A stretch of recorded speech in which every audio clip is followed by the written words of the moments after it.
কাহিল্প নগৰীৰ সৰ্থেবাৰী। এই সৰ্থেবাৰীতে নিৰ্মিত 10 কেজি ওজনৰ বৃহৎ কাঁহৰ বঁটাই বৰ্তমান চৰ্চাৰ কেন্দ্ৰবিন্দু হৈ পৰিছে। ইয়াৰ মাজতে সৰ্থেবাৰীৰ জমথেৰ চুপাৰ এখন বিশেষ কঁহাৰ শাল আহিছে বিশেষ চৰ্চালৈ। এই কাঁহৰ শালখনে 10 কেজি ওজনৰ বৃহৎ আকাৰৰ কাঁহৰ বঁটা বনাই চৰ্চাৰ কেন্দ্ৰবিন্দু হৈ পৰিছে। তথ্যসূত্ৰ মতে দীপক ডেকাৰ এই কাঁহৰ শালখনেই 10 কেজি ওজনৰ বঁটাখন নিৰ্মাণ কৰিছে। বহুচৰ্চিত এই 10 কেজি ওজনৰ বৃহৎ কাঁহৰ বঁটাখন নিৰ্মিত হৈছে সৰ্থেবাৰীৰ জমথেৰ চুপাত। আৰু এতিয়া এই বঁটাখনেই সকলোৰে চৰ্চাৰ কেন্দ্ৰবিন্দু হৈ পৰিছে। জানিব পৰা মতে যথেষ্ট হাড় ভঙা কষ্ট পৰিশ্ৰমৰ শেষত 5 দিনৰ ভিতৰত এই বঁটাখন সাজি উলিওৱা হৈছে। দীপক ডেকা, মনোজ ডেকা, চন্দন ডেকা, অৰূপ ভূঞা, ধীৰাজ ভূঞাৰ হাতত নিৰ্মাণ হোৱা এই কাঁহৰ বঁটাখনে এতিয়া সৰ্বত্ৰে চৰ্চা লাভ কৰিছে। আৰু এতিয়া এই বঁটাখনেই সকলোৰে চৰ্চাৰ কেন্দ্ৰবিন্দু হৈ পৰিছে। শ্ৰী চন্দন ডেকা। কিমান দিন সময় লাগিছে এইখন বঁটা? এইখন বঁটাত 4 দিন সময় লাগিছে। কিমান কেজি আছে ওজন? 10 কিলো। ফুলখিনি তুমি আঁকিছা?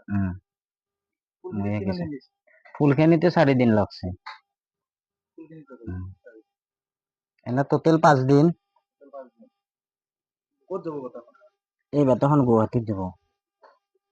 কিমানজন লগ হৈ পাইছা তোমাক? 5 দিন। 5 জন। ধুনীয়াকৈ ৰাখিছে। কিমান দিন গৈছে? কিমান 4 দিন গৈছে ফুলতে আৰু এনেতো 1 দিন গেছি চাফা কৰোতে। টোটেল 5 দিন গৈছে। ক'ত যাব? এইটো গুৱাহাটীত যাব। বৰ্তমান সমস্যা ভঙা কাঁহৰ সমস্যা। ভঙা কাঁহৰ দামটোতো বহুত হৈছে, সেইকাৰণে কাঁহ শিল্পীখিনি সম্পূৰ্ণ বন্ধ হৈ যোৱাৰ দিশে গৈছে। গতিকে হেমন্ত বিশ্ব শৰ্মা চৰকাৰ ছাৰক জনাইছো যে অলপ ভঙা কাঁহৰ দামটো যাতে কমাই দিয়ে। কেনেধৰণে নিৰ্মাণ কৰিছে আপুনি, যিহেতু মূল শালখনৰ মূল মানুহ, কেনেকুৱা কষ্ট, কিমান দিন গৈছে? কষ্ট মানে এইটোতো বহুত কষ্ট হয়। এজনে দাঙি ধৰাটো বৰ জটিল, কাৰণ ডাঙৰ যিহেতু বঁটাখন জুই অতি ইমান ডাঙৰ হয়, বহুত কষ্ট হয়। আৰু এইবিলাকতো গৰমৰ দিনত কৰাটো সহজ কথা নহয়ে। ঠাণ্ডা দিন কাৰণে অলপ কষ্ট হ'লেও কৰিব পৰা গৈছে। কিমান দিন গৈছে? এনে জুইতে 2 দিন গৈছে। জুইত 2 দিন গৈছে আৰু বাকী তৰুৰ কামত 3 দিন এনেকে হৈছে। কিমানজন লগ হৈ কৰিছে? আমি 5 জনে লগ হৈ কৰিছো। ক'ত ঘৰ আছিল আপোনাৰ? মোৰ ঘৰ সৰ্থেবাৰী, জমথেৰ চুপাৰ।